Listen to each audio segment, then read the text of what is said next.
Sundara's English Express, and I'm Sudha Oberoi. Today, I'm going to teach the students of Class 11 poem number 1, a photograph from their English book, Hornbill.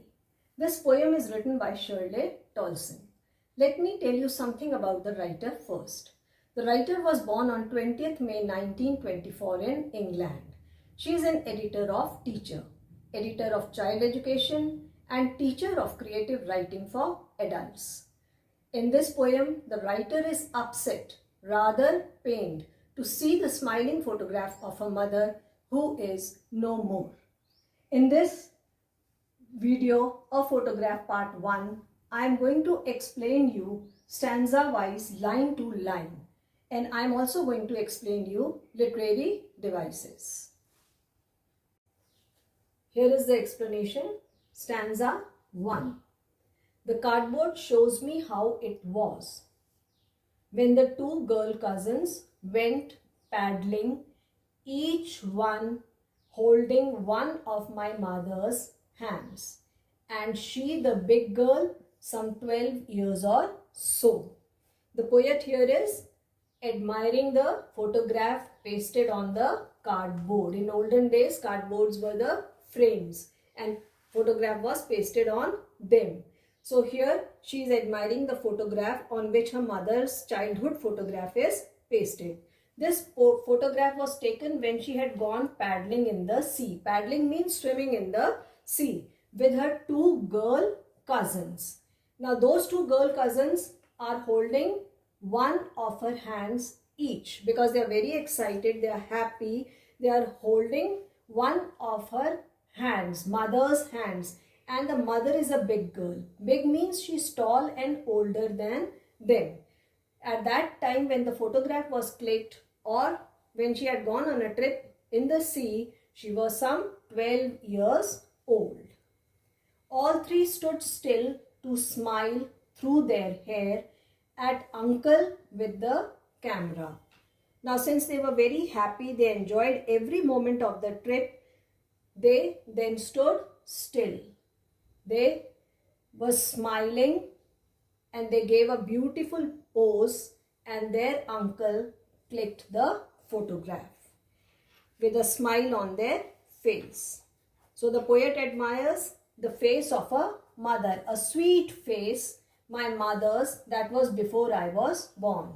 Now her all attention is focused on her mother's face, which she finds very beautiful and innocent in the picture, and this photograph was taken before the poet was born. And the sea, which appears to have changed less, washed their terribly transient feet.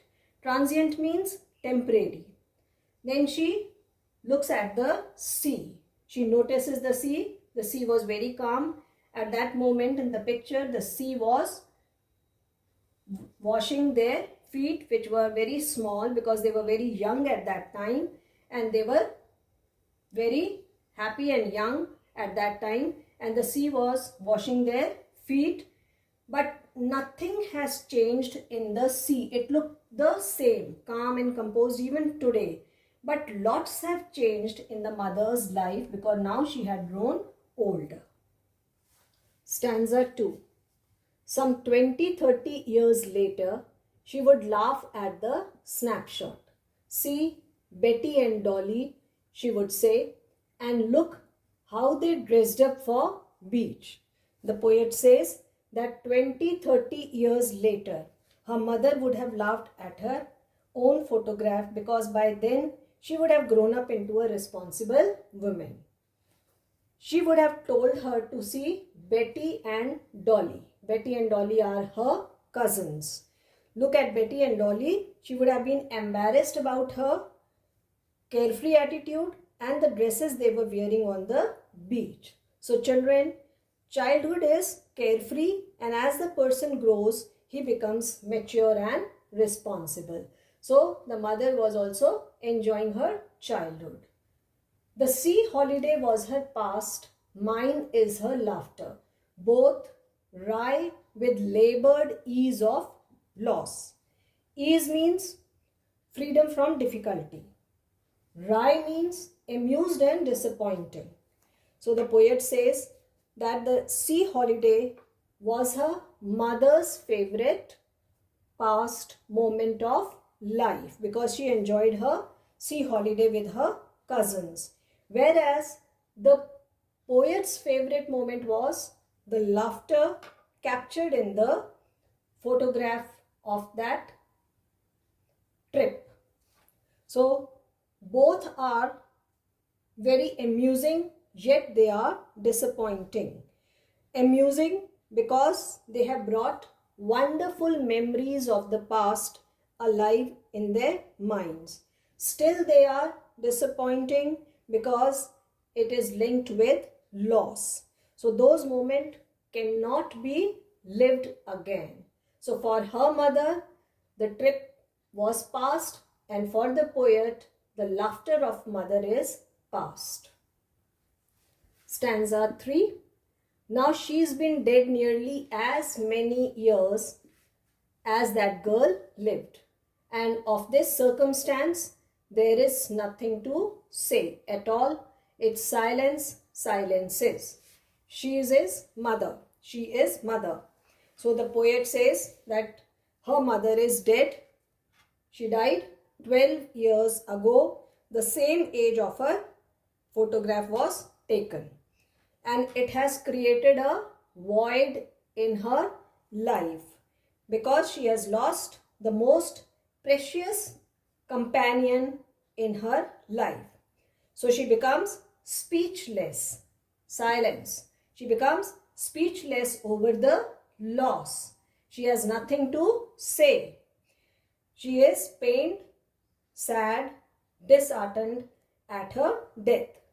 This is a vacuum. Her death is a vacuum which cannot be filled or replaced.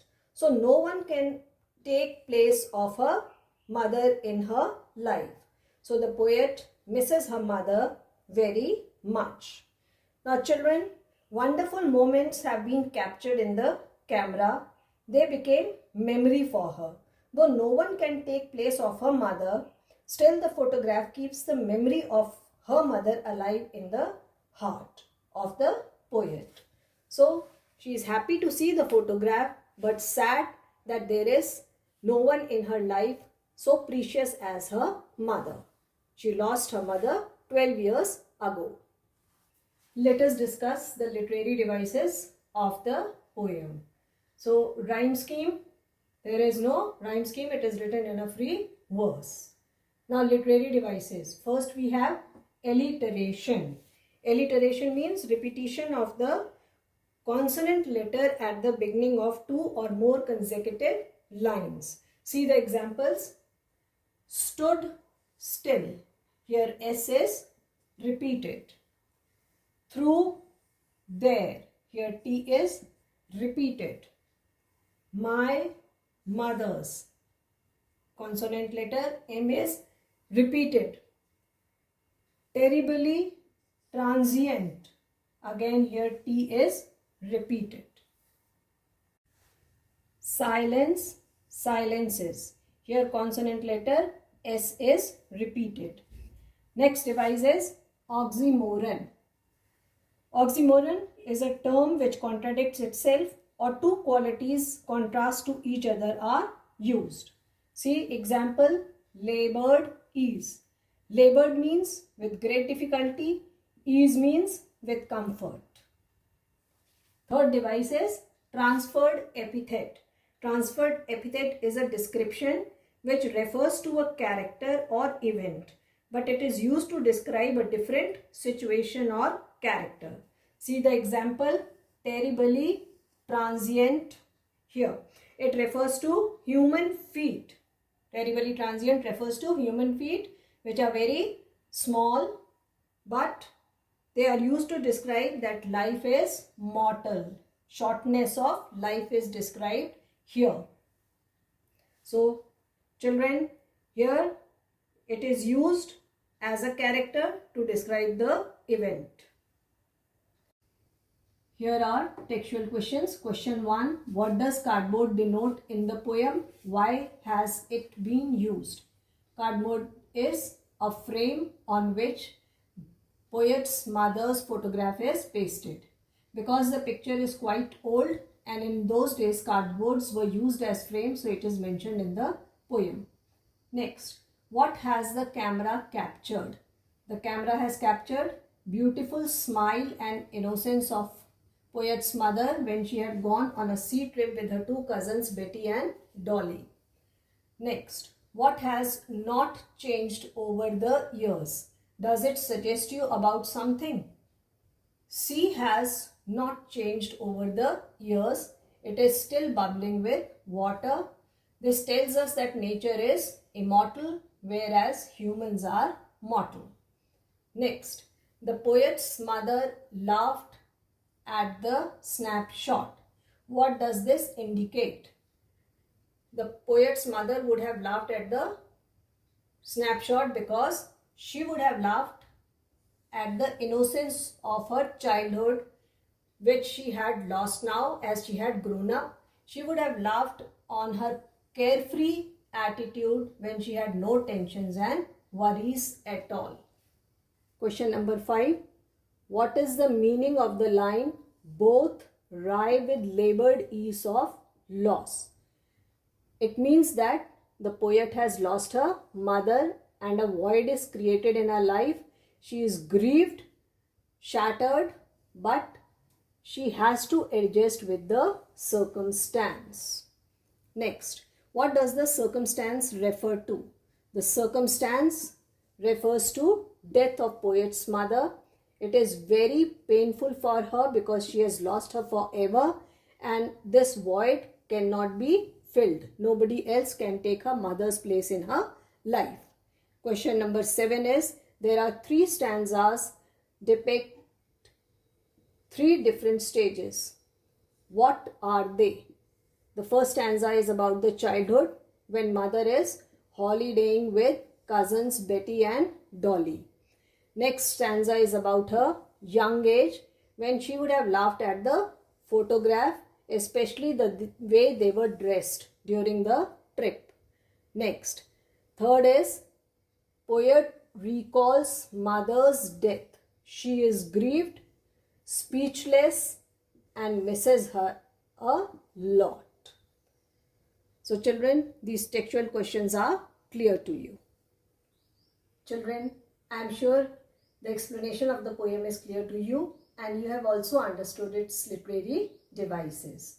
The textual questions are also clear to you. You can download the PDF of textual questions from my Facebook page, the link of which is given below in the description box. Children, in my next video of the same Poem-1, a photograph part 2, I am going to explain you important points of the poem, extract based questions, long and short question answers. So keep watching Mentors English Express. Children, if you have enjoyed this video, like, share and subscribe it.